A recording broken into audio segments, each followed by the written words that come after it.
Think about the most confident person in the room, the one who talks the loudest, the one who never doubts themselves, the one who always has an answer, fast, certain, unshakable. Now ask yourself, are they actually the most competent person in that room? Chances are, no. And here's the uncomfortable follow-up question. How do you know you're not that person? How do you know that the confidence you feel right now about your skills, your judgment, your understanding of the world is actually earned and not just your brain filling a gap it doesn't know exists? There is a specific psychological phenomenon that explains why the least qualified people are often the most confident, why beginners think they're experts, and why true experts are quietly, persistently plagued by doubt. It's called the Dunning-Kruger Effect, and once you see it, you will see it everywhere, including in the mirror. In 1999, psychologists David Dunning and Justin Kruger at Cornell University ran a series of experiments that would become some of the most cited and most misunderstood in modern psychology. They tested participants on three things: logical reasoning, grammatical ability, and the ability to recognize what's funny. After the tests, they asked each person to estimate how well they had performed compared to everyone else in the room. The results were staggering. The people who scored in the bottom quartile, the worst performers, consistently believed they had scored above average, not just slightly above. Some thought they were in the top half. A few believed they had outperformed nearly everyone. The people who scored highest, they slightly underestimated themselves. They assumed others had done just as well. Dunning and Kruger identified the core mechanism, and it's brutal in its simplicity. The skills required to be competent at something are the exact same skills required to recognize competence in others and in yourself. If you lack the skill, you also lack the ability to see that you lack it. Incompetence is invisible to the incompetent. And that invisibility isn't laziness, it isn't arrogance, it is a structural limitation of an undeveloped mind operating without the tools to measure itself.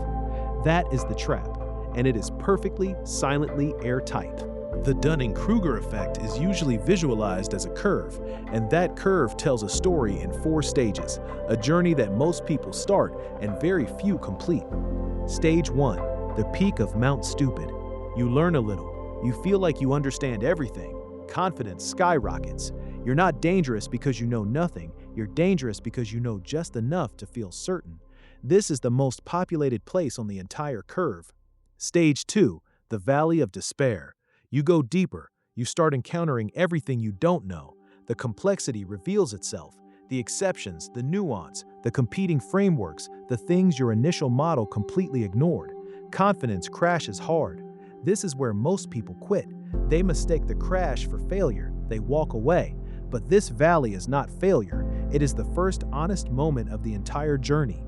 Stage 3, the slope of enlightenment. Slowly, carefully, competence builds. Confidence returns, but it's different now. It's quieter, it's grounded. It comes with a permanent awareness of your own limits.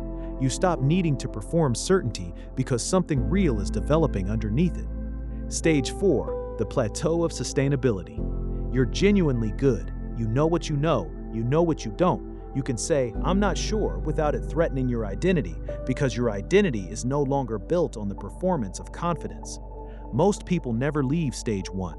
Not because they are stupid, because stage 1 feels exactly like mastery. There is no internal signal telling you the peak is an illusion. The view looks real, the certainty feels earned. That's the cruelest part. This isn't abstract. The Dunning-Kruger effect is running constantly, in every environment you move through, every single day. Social media and online debate. Someone reads 3 articles about a complex topic, economics, immunology, geopolitics, climate, and immediately becomes an authority. The confidence in the comments is inversely proportional to the depth of knowledge behind it. Every sentence ends with a period, never a question mark. Meanwhile, the people who actually know the subject, who have spent years inside its complexity, are the ones saying, "It depends," and the evidence is mixed. Those people get ignored. The confident one gets shared. The workplace. Research consistently shows that employees with the least experience are often the most vocal in meetings. They haven't yet encountered enough of the problem space to understand what they don't know. Meanwhile, the most seasoned people in the room frequently second-guess themselves, not because they're less capable, but because they understand the full weight of what they're dealing with. This creates a dangerous dynamic. Organizations mistake loud for smart. They promote the performer and overlook the thinker. Politics and public discourse. The shallowest understanding of policy produces the most absolute certainty, and in a media environment that rewards confidence over accuracy, that certainty gets amplified. Nuance is punished. Hedging looks weak. And so the people most qualified to lead public thinking, the ones who genuinely understand how complex the problems are systematically drowned out by people who discovered the issue last Tuesday. Learning a new skill. Day one of learning guitar, coding, a new language. Many beginners feel a rush of early progress and assume mastery is close. A few weeks in, they hit the wall, the valley of despair, and most of them interpret that wall as evidence they weren't meant for it, that they lack talent, that they should stop. That wall is not a sign to stop. It is proof that real learning has finally begun. But without knowing that, without a map, most people walk away exactly when they should push through. Time feedback is poor. You don't yet have enough internal reference points to know where you actually stand. So the brain does what it always does in the face of uncertainty.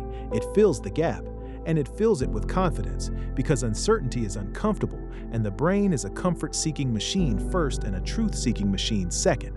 Neuroimaging studies show something fascinating. High-performing individuals show significantly more activity in regions associated with error detection and self-monitoring. They feel their mistakes more acutely. That discomfort, that friction, is what drives refinement. It is the engine of real improvement. The beginner's brain doesn't generate those signals yet. It hasn't built the internal architecture to detect its own errors. So instead of friction, it generates certainty. This is not a character flaw. It is a developmental stage. The problem is when people stay in it forever, because nothing in their environment ever forces them out. Here's the part most people miss entirely. The Dunning-Kruger effect doesn't only explain overconfidence in beginners, it explains the other end of the curve just as powerfully, and that end is where imposter syndrome lives.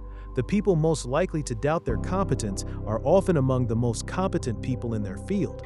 Real expertise exposes you to the full scale of what is still unknown. A medical student feels confident. An experienced physician knows how much medicine still doesn't understand, how many diagnoses are probabilistic, how many treatments are imperfect, how many outcomes are genuinely uncertain. A first-year law student is certain of the law. A veteran lawyer knows how unpredictable courts are, how context-dependent outcomes are, how often certainty is a performance rather than a reality. This is why genuine experts hedge, why they qualify, why they say the evidence suggests instead of the evidence proves. And in a culture that rewards certainty, that hedging is punished. The expert sounds unsure, the novice sounds decisive, and audiences, who are often on the peak of Mount Stupid themselves, consistently choose the decisive voice.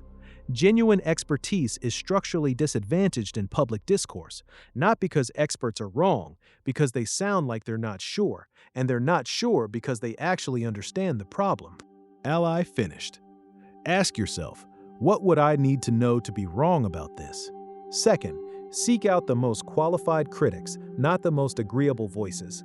The people who agree with you immediately are not helping you calibrate. The people who push back, especially if they know more than you, are giving you access to the valley of despair early before it costs you something important. Third, notice the difference between confidence in delivery and confidence in knowledge. Someone can be calm, measured, and genuinely uncertain and be the most reliable source in the room. Someone can be loud, decisive, and charismatic and be operating entirely from Mount Stupid. Train yourself to separate the signal from the performance. Fourth, make "I don't know" a tool, not a concession. The three most underused words in intelligent conversation. Not a sign of weakness, a sign that your metacognition is working, that your brain has developed enough to recognize the boundary of its own knowledge. You are not immune to this. Neither am I. Neither is anyone who has ever learned anything. The Dunning-Kruger effect is not a character flaw reserved for idiots. It is a phase of development that every competent person has passed through, and that most people are still inside, right now, in some domain of their life. The question is not whether you've stood on the peak of Mount Stupid. You have. The question is whether you recognized it when you got there, whether the valley of despair broke you or built you, whether you've ever confused the feeling of understanding with the reality of it. The most dangerous person in any room is the one who stopped learning the moment they felt certain. The most valuable person in any room is the one who is still asking questions, not because they know nothing, but because they know enough to understand how much remains. Stay in the valley. That's where the real work happens. Psycho Veil, understanding the invisible to take back control.